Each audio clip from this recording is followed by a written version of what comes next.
I think we need to have a more honest conversation about horse welfare. Because right now, it feels like we are celebrating changes that look important without really asking whether they change anything for the horse.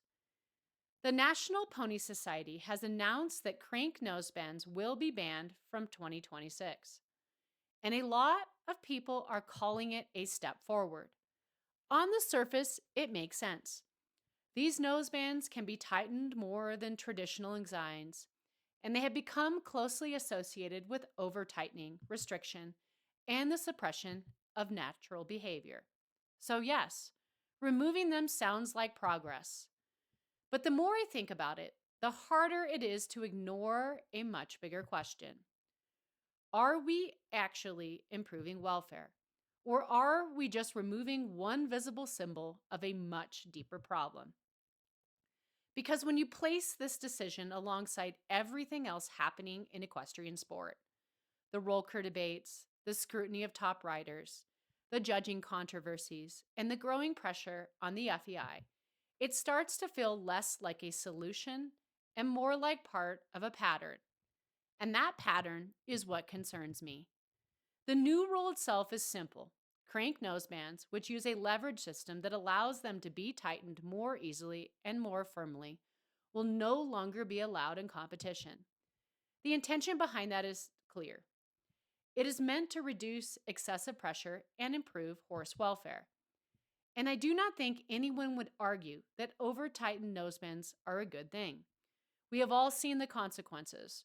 Horses that cannot open their mouths, cannot chew, cannot show even the smallest sign of resistance or discomfort. And in a sport where expression is judged so closely, that lack of visible resistance can be mistaken for correctness. That is part of the problem. But the more important question is not whether crank nosebands can be misused. The answer to that is obvious. The real question is whether banning them addresses why they were being misused in the first place. Because the reality is, the problem does not begin and end with one type of noseband. You can over-tighten a cavesson just as easily if you choose to. You can create significant restriction with a flash noseband. You can apply pressure in ways that look acceptable from the outside but still limit the horse's ability to move naturally. So if the real issue is excessive tightness, then focusing on design feels like only part of the answer. What we do not have across the sport is a consistent and enforced standard for noseband tightness. There is no universal measurement that is checked at every competition. There is no system that ensures the same level of scrutiny at local shows, national levels, and FEI events. And without that consistency, removing one type of noseband does not remove the behavior. It simply redirects it. That is why this decision feels incomplete to me. Not wrong, but incomplete. Because it addresses the symptoms without fully addressing the cause.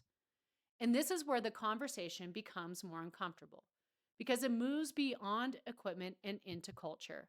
Why are nosebands being over-tightened in the first place? It is not random. It is not accidental. It happens because there is pressure. Pressure to produce a certain picture, to create stillness, to eliminate visible resistance, to present a horse that appears completely compliant. And in some cases, that picture is rewarded. If a horse opens its mouth, it can be marked down. If it shows tension in certain ways, it may affect the score. So riders, consciously or not, start to look for ways to minimize those visible signs. And that is where equipment becomes a tool, not the root cause. Because the real driver is what the system values. If the system truly and consistently rewarded relaxation, correct biomechanics, and genuine harmony, then the incentive to over-tighten would decrease. But as long as there is a gap between what is ideal and what is rewarded, the pressure remains. This is also why it is important to separate this conversation from the FEI and the broader direction of the sport.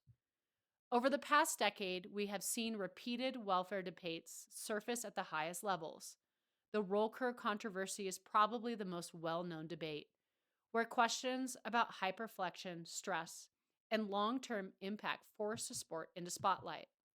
Since then, there have been other moments, training videos, competition performances, judging decisions that have reignited the same concerns. Each time, there has been a response. Statements are made, rules are reviewed, adjustments are introduced.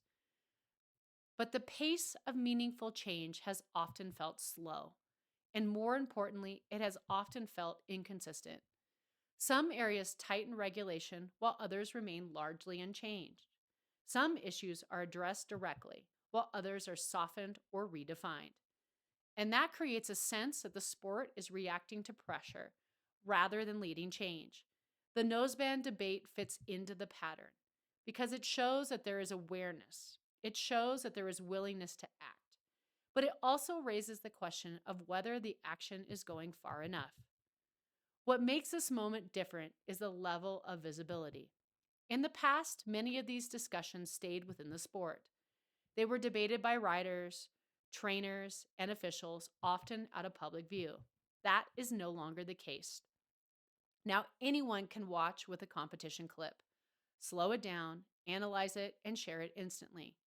Moments that might once have gone unnoticed are now being seen by thousands, sometimes millions of people. And those people are not just equestrians. They are part of a wider audience that is increasingly concerned about animal welfare. That means the sport is no longer just answering to itself. It is answering to the public. And the public is not just looking for small adjustments. It is looking for genuine change. So if banning crank nosebands is not enough on its own, what would meaningful change actually look like? It would mean consistency. The same standards applied across all levels, not just selectively.